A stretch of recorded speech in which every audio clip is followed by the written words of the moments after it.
This channel does not promote any violent, harmful, or illegal activities. All content provided by this channel is meant for an educational purpose only. আমাদের দাবি যে supreme কোর্টের যে রায় হয়েছে সেই অনুযায়ী অবিলম্বে আমাদের দিয়ে দেওয়া হোক, সেটাই আমাদের দাবি।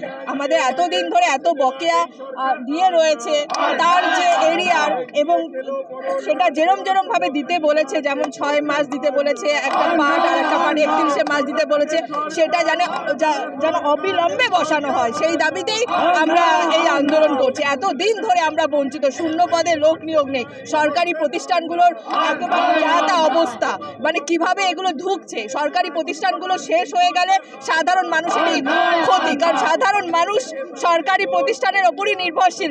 সরকারি প্রতিষ্ঠানের মাধ্যমেই তারা বড় জায়গায় পৌঁছায়, সরকারি প্রতিষ্ঠানের মাধ্যমেই তারা জীবন নির্ধারণ করে। এবার সরকারি কর্মচারীদের যদি বঞ্চিত করা হয়, তাহলে সরকারি প্রতিষ্ঠানগুলোর অবস্থা দিনের পর দিন আরো অধঃপতনে যাবে। তাহলে সাধারণ মানুষ তাদের নিজের অধিকারটাই হারাবে। সাধারণ মানুষকে দেখতে হবে যে সরকারি প্রতিষ্ঠান আমাদেরকে বাঁচাতে হবে। সরকারি প্রতিষ্ঠান বাঁচলে তবেই আমরা আমাদের যে দাবিগুলো, আমাদের যে অধিকার আমরা করতে পারবো। সরকারি প্রতিষ্ঠানের মাধ্যমেই তো সাধারণ গরিব মানুষ বেঁচে থাকে, তাহলে সরকারি প্রতিষ্ঠানগুলো বাঁচাতে হবে। সরকারি স্কুলগুলো, সরকারি কলেজগুলো, সরকারি বিশ্ববিদ্যালয়গুলো না বাঁচলে গরিব মানুষের ছেলে মেয়েগুলো কি করে বড় হবে, সে কথা চিন্তা করতে হবে। এটাই আমাদের বক্তব্য। সুশোভনা সরকার, আমি যাদবপুর বিশ্ববিদ্যালয়ের শিক্ষাকর্মী।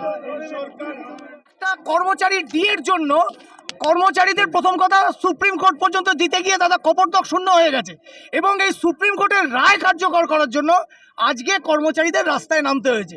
এর থেকে দুর্ভাগ্যের বিষয় শুধু পশ্চিমবঙ্গের জন্য নয়, সারা ভারতবর্ষের জন্য এর থেকে দুর্ভাগ্যের বিষয় কিছু হতে পারে না। এর রাজ্য সরকার তো কোনোদিন কি করবে না করবে সেটা তো বোধহয় ভগবানও বলতে পারবে না, কারণ রাজ্য সরকার ভগবানেরও অনেক ঊর্ধ্বে। কারণ অদ্ভুত ব্যাপার যে প্রতিবার রায় যখন দিচ্ছে তারা রিভিউ পিটিশন করছে, এবং আজকে শুধুমাত্র কর্মচারীকে ডিএ দেব না বলে তারা কয়েকশো কোটি টাকা কোর্টে ব্যয় করেছে। একটা আরটিআই হয়েছে, আরটিআই রিপ্লাই পাওয়া গেছে যে উনি কোটি টাকা, কতশো কোটি টাকা, 87 কোটি টাকা এই ডিএ মামলার জন্য তিনি খরচা করেছেন, মানে শুধু কোর্টে দিয়ে দেবেন না বলে। এর থেকে বড় দুর্ভাগ্যজনক জিনিস আজকে শুধুমাত্র পশ্চিমবঙ্গে কেন, সারা ভারতবর্ষে এই রকম মুখ্যমন্ত্রী কোনোদিন আসেননি। এরকম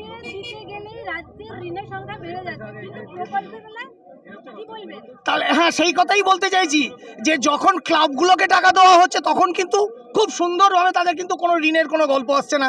আচ্ছা, এমএলএদের ভাতাটা কতটা বেড়েছে সেইটা যদি আপনারা ক্যালকুলেট করে নেন তাহলেই জেনে যাবেন রাজ্য সরকার কোথায় কি করছে না করছে।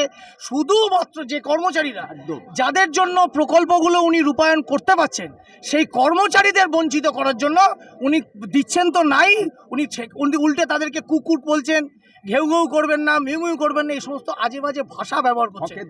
এর থেকে বড় কথা আমি বলতে পারি না, যে সমস্ত কর্মচারীরা আজকে রাস্তায় নামেননি, যারা আসেননি, তাদের উদ্দেশ্যে বলবো আপনারা আয়নার দিকে দেখুন, নিজেদেরকে চিনুন, নিজেদেরকে জানুন যে আজকে কুকুর বলেছে কিন্তু সমগ্র কর্মচারীদের বলেছে, এটা কিন্তু বেছে বেছে কোনো পার্টিকুলার সংগঠনকে বলেননি।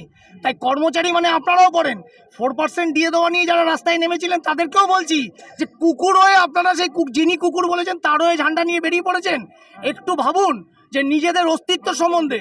এটা কিন্তু আপনি আমাদের এই যে আমাদের এই সত্তাটার প্রতি আপনারা অপমান করছেন, আর কিছুই নয়।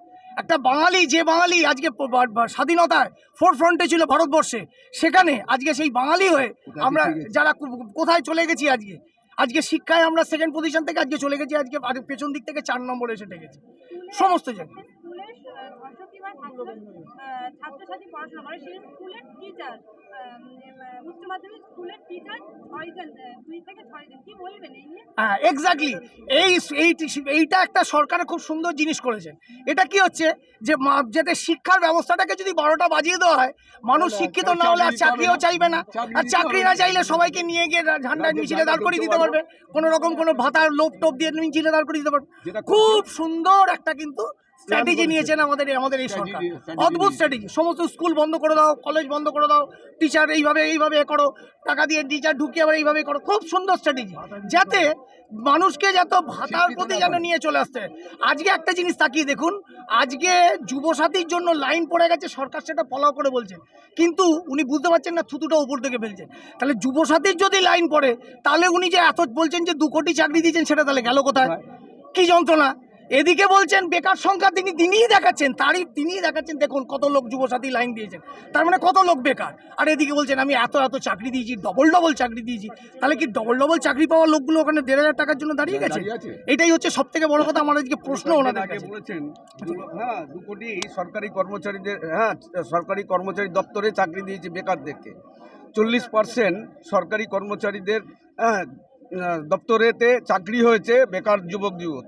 তাহলে এই সরকারের মানে ভিক্ষার দান নিতে আজকে বেকার যুবক যুবতীরা, শিক্ষিত বেকার যুবক যুবতীরা, তারা কি এই কি সাথী করেছে, এটা যুবসাথী, তারা কি এইখানে ফর্ম চাকরি পাওয়ার পরেও কি ফর্ম ফিল আপ করছে? তাহলে মুখ্যমন্ত্রী আপনি বলছেন 2 কোটি চাকরি দিয়েছি, 40% সরকারি দপ্তরের চাকরি দেওয়া হয়েছে। তাহলে এখানে চাকরিগুলো আজ পর্যন্ত এখানে 8 লক্ষর উপরে সরকারি দপ্তরগুলোতে ফাঁকা রয়েছে। তাহলে সেখানে আপনি ফলো করে বলতে পারছেন না? আপনার নাম কি, কোন পদে আছেন? মহাদেব বণিক, সরকারি কর্মচারী। আমি সিমিত কুমার মুখার্জি, সরকারি কর্মচারী পরিষদের জেনারেল সেক্রেটারি। সিদ্ধান্ত হবে নেতৃত্ব, যা সিদ্ধান্ত নেয় পরবর্তীকালে দেখে সিদ্ধান্ত হবে। এই মুহূর্তে কিছু বলা যাচ্ছে না, পরিস্থিতিটা দেখে উপলব্ধির মধ্যে এনে তারপরে সিদ্ধান্ত হবে। আচ্ছা, রাজ্য সরকার সুপ্রিম কোর্ট দিয়ে এবার রায় দিয়ে দিয়েছে, রাজ্য সরকার দিচ্ছে না, কি বলবেন? কি আর বলার আছে, সকলে বুঝতে পারছে কেন দিচ্ছে না।